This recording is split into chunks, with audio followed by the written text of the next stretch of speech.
Hello again, everyone. Saki here, and welcome back to another episode of NASCAR Racing 2003 season. We are in the Full Circle Racing Designs 22 Next Gen mod at Daytona for our first point-paying race of the year, and we are in the X4 Tides of Avarice Camaro, and behind us in that white Toyota, sponsored by A-Shock, is Brandon, ready for another 36 race season. I hope you will stick around weekly, and let's get Daytona started off well. Joey Logano is on the pole. We are on the bottom for 20 laps, running at 3X tire and fuel wear. So there will be a pit stop, waiting for that green flag to come out right behind Ty Dillon, and waiting, green, green, green. The season is underway. Good roll on the bottom. Almost a little bit of a slow roll. Let's see if we can get to the inside of Ty here. Can't go below that yellow line. A little bit of touch. And on the bottom, 3 wide, help from behind with Brandon right in that rear bumper, giving us a shot past Dillon. And Austin is right in front of us as well. So surrounded by the Dillon brothers, rolling on the bottom under Bubba Wallace as well. Getting up to speed, the pack together, snaking down that back straightaway. A lot of momentum here. We can try to look to the inside. Ooh, I don't think we went below the yellow. NASCAR might make a ball and strike call on that, but no worries. No penalties here. Back in 2003 rules for going under the yellow. And kind of peeking out under Chris Buescher here, nose to tail, those Ford Mustangs right in front of us with really nowhere to go, but making good positive forward movement. Yep, Buescher leaves the door open, closes it right back. Have to roll out here. Buescher right on the bottom, maybe just touching the apron a little bit. Brandon washing up to the middle line. And it feels like we're much faster, just waiting for a point in time to get around, trying to get a pull off the 14. And indeed, Brandon gives us that shot to get around Chris Buescher as well as we settle in behind Chase Briscoe. Passing Alex Bowman up there in the 48. The Hendrick car all alone, no teammates back here. And uncharacteristic to see Kyle Busch back here, but we may be able to drive up front with Kyle.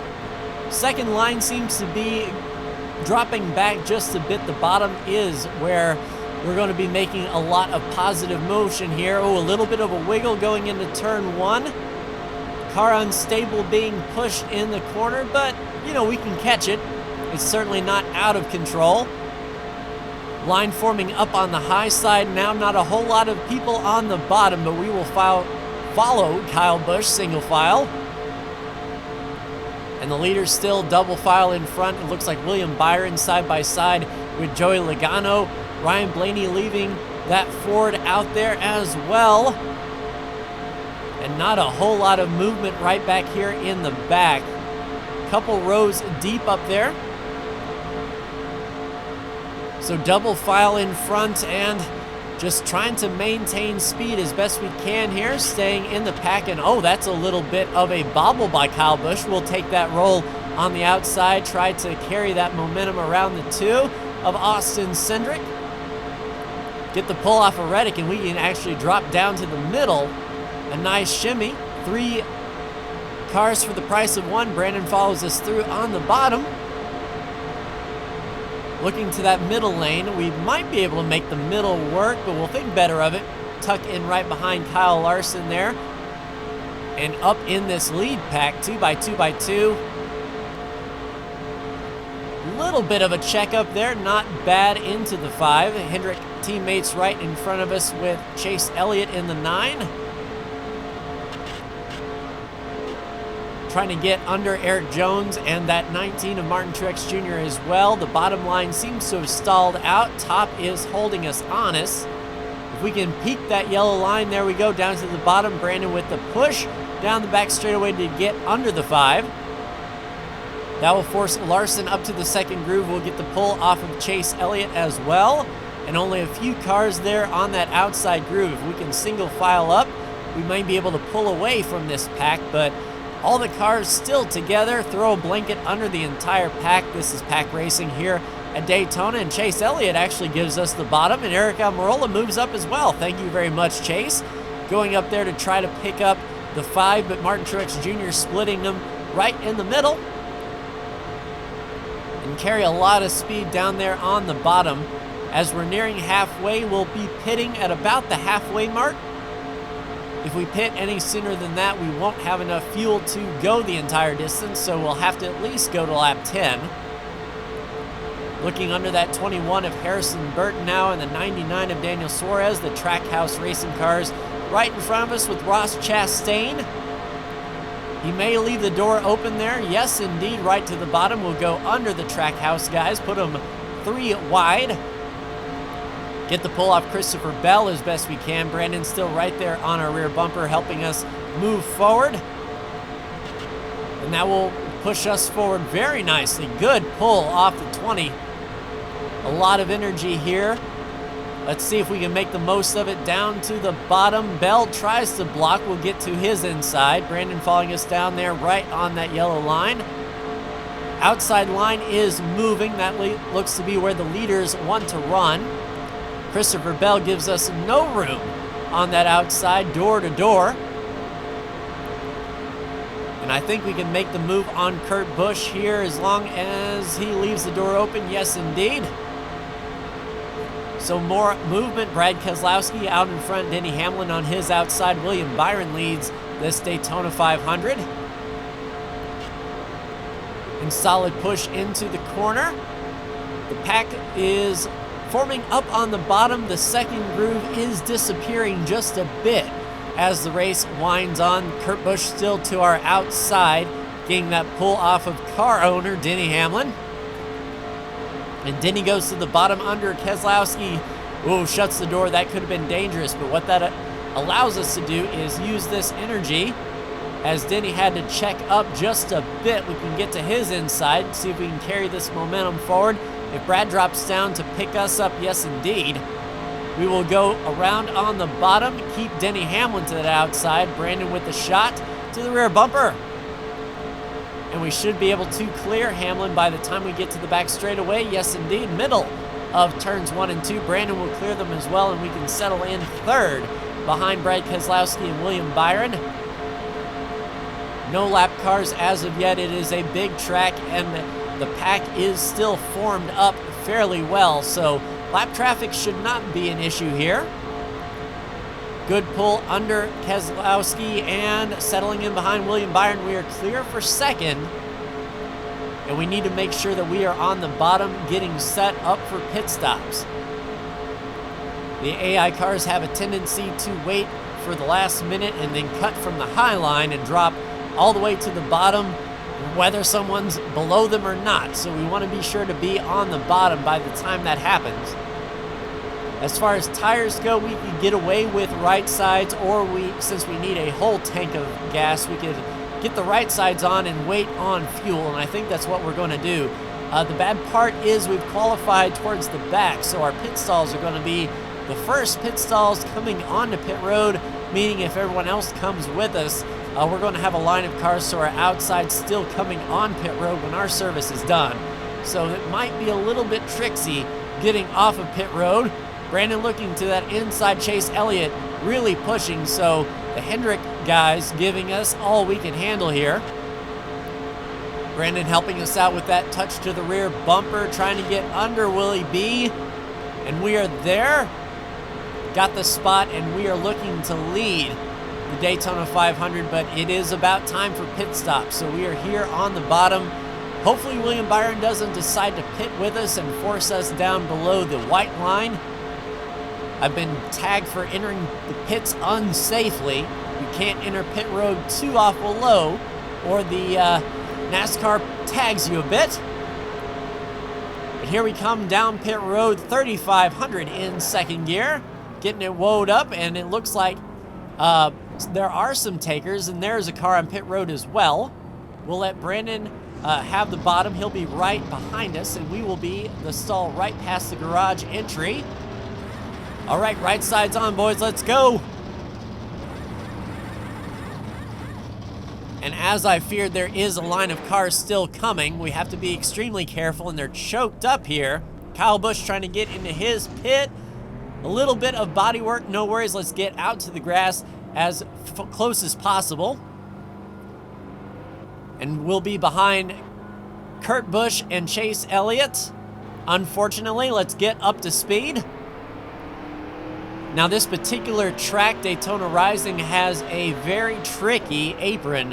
You can't carry too much speed. It almost seems like it really narrows up on the exit of turn 2, so we can't go as fast as the AI cars seem to here. Trying to feather the gas, keep the car turned, and then onto the back straightaway. So Kurt Busch gapped us a little bit with Chase Elliott in front of him. Brandon right behind us. He'll give us a shot down the back straightaway, trying to get up to speed as fast as possible, and it looks like Denny Hamlin behind him. Luckily, we are going to have a little bit of a train going, as there's a car behind Hamlin as well. This 4-car tandem will be able to make up ground, I think, on Chase Elliott and Kurt Busch. It really comes down to how the leaders got off of pit road, and are they in a pack or are they single file as well? Whoa, okay. A touch on the exit of the apron. We kept our foot in it a bit. We'll let Cindric go by on the outside and drop in behind Cindric.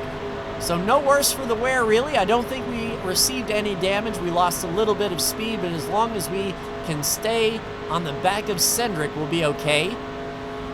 Especially if Cindric decides to go side by side with Denny Hamlin, and I do see cars in front of us strung out single file, so we are going to make up a ton of time on them.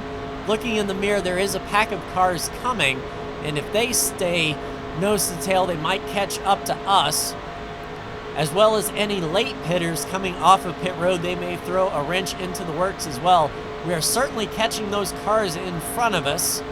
We just need to stay single file here, and there's a car all alone in the middle of turn 2 right now, so we'll catch this first car quick, fast, and in a hurry. I believe that's Joey Logano. We'll make quick work of him, or perhaps that's Ross Chastain. I can't tell from that blue, but I believe it's Joey Logano. Luckily, we're not in danger of losing this group now. We're right on the back bumper of Cindric. We'll see if we can actually push Cindric past Hamlin, so we're not the last car of the group. Hamlin to the outside. I'm sure he'll be fighting back. Brandon staying single file with Cindric, trying to get that pull off of those cars. Double file in front of us. A quick yellow would certainly be nice to get the field all back together, but as the laps wind down, we can finish this race under caution, which would not be conducive to improving our position. All right, those cars have single filed out now, and it looks like that could be Christopher Bell slowing up Chase Elliott a bit. Chase goes to the bottom under Bell. We're going to get the pull off of Bell, and with Chase having to slow down, that will bring Chase Elliott back to us as well. We finally clear Hamlin.